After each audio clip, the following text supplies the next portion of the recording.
तुझा विवाह स्वयंवर पद्धतीने लावूया. काय अहो पण मला सांगा, मी जर का दादाला सांगितलं मला लग्न करायचंय सवारी पद्धतीनं, मग हे ऐकून तो नकारच देणार आहे. का म्हणून?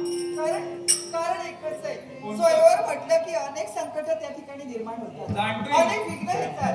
मग असं असून सुद्धा स्वतःहून कोण संकट ओढून घेईल का?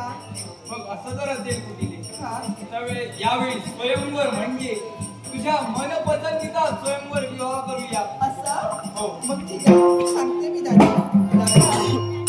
थांब थांब तिले काय झालं? पहिलं मला एक कथन कर.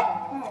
या नारदाने तुझे कान तर फुटले नाहीत ना? तसं काही झालं जिथे नाही. जातो तिथे सर्वांचे कान फुटतो. तसं वा काहीच वा नाहीये. तसं नाही आहे ना? तसं काहीच मग नाही. आता तुझ्या मनातली इच्छा मला कथन कर. माझी इच्छा एकच आहे, ज्या ऐश्वर्यात मी नांदते, ज्या सुखात मी वावरते ना, ते सुख मला मिळतच नाही. त्या आयुष्याच्या अंतापर्यंत असंच माझ्या जवळ राहणार आहे. पण एकच इच्छा आहे. अशी आणि कोणती? ती इच्छा काय माहितीये का? ती इच्छा माझ्या दादाला नक्कीच पूर्ण करायची आहे. अगं सांगून तर बघ. माझी इच्छा एकच आहे की मला लग्न करायचंय, आणि ते लग्न स्वयंवर पद्धतीने. हे कुठले? काय झालं? दादाने तुला शब्द दिला, तुझी इच्छा परिपूर्ण होईल. याचा अर्थ हा नव्हे, स्वयंवर पद्धतीने मी तुझा विवाह करून देईन. म्हणजे एकच, काय? आजपर्यंत ज्या ज्या वेळेला विश्वात स्वयंवर पद्धतीचे विवाह झाले, हा? त्या प्रत्येक विवाहात विघ्न निर्माण झाली. काय? आणि माझ्या भगिनीच्या विवाहात कोणत्याही प्रकारचं विघ्न येऊ नये याचा विचार मी करतोय. पण ऐक तरी माझं, स्वयंवर हे ऐकतात तरी. तुझ्या मनात असे संकट निर्माण झाले की स्वयंवर ठिकाणी अनेक संकट येऊ शकतात. बरोबर आहे, संकट येऊ शकतात.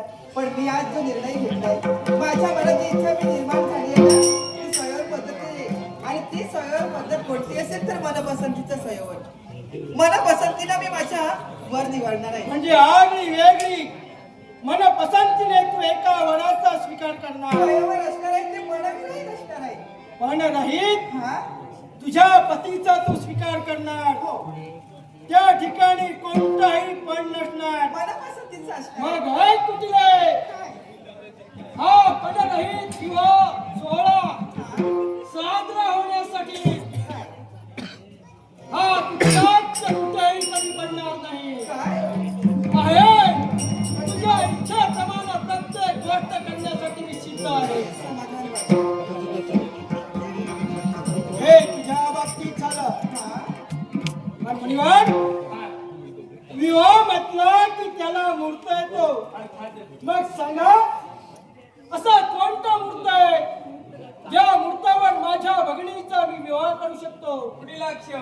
मग या विलंब न करता परवाचा येणारा शुभमुहूर्त, काय? त्याच मुहूर्तावर तुझ्या बहिणीचा शुभमुहूर्त करूया. हे कुठले? परवाचा येणारा शुभमुहूर्त आणि त्या शुभमुहूर्तावर माझ्या कुटिलेचा विवाह होणार. मुहूर्त चांगला आहे ना? निश्चितच कोणताही विघ्न येणार नाही ना? नाही येणार. मग नारद मुनी ऐका, परवाच्या मुहूर्तावर योग्य त्या वेळी तुम्ही येऊन शुभमंगल सावधान करायचंय. माझी प्रत्येक जबाबदारी मी पूर्ण करेन. प्रत्येक ठिकाणी जाऊन विवाहाचं आग्रहाचं निमंत्रण मी प्रत्येकाला पोचवेन. ती माझी जबाबदारी असेल, पण तुमची जबाबदारी तुम्हाला पूर्ण करायची आहे. अर्थातच. पण दादा, आज या ठिकाणी तुझी जबाबदारी तू पूर्ण करतोय. माझं लग्न एकाएकी ठरलंय, आणि हे लग्न माझं ठरलंय ना स्वयंवर पद्धतीनं, हे साऱ्या माझ्या सखायांना, माझ्या जीवाभावाच्या मैत्रिणीला कळायला हवंय. याच्यासाठी आणि लगबगीनं मीही जाते. आशीर्वाद. हे कुठले? हे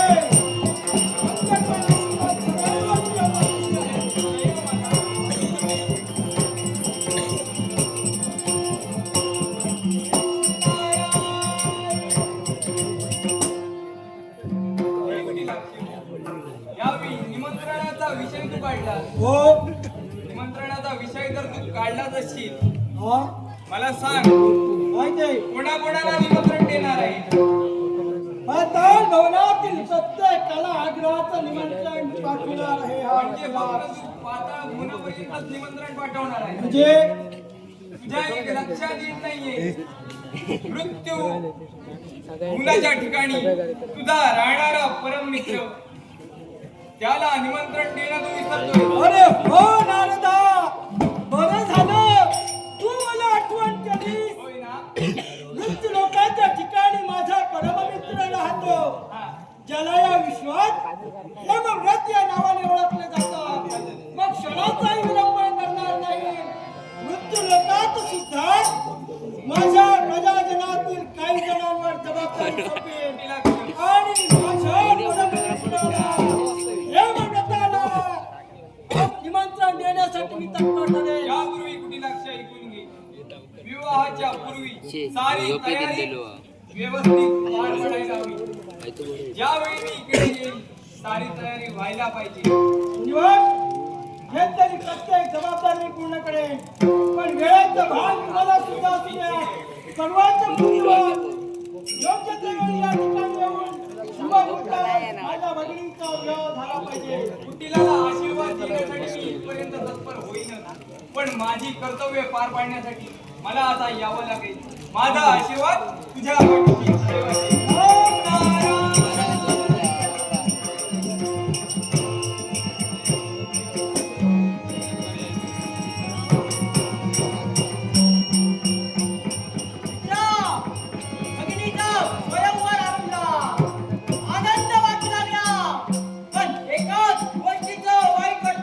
अरे झालं तरी काय?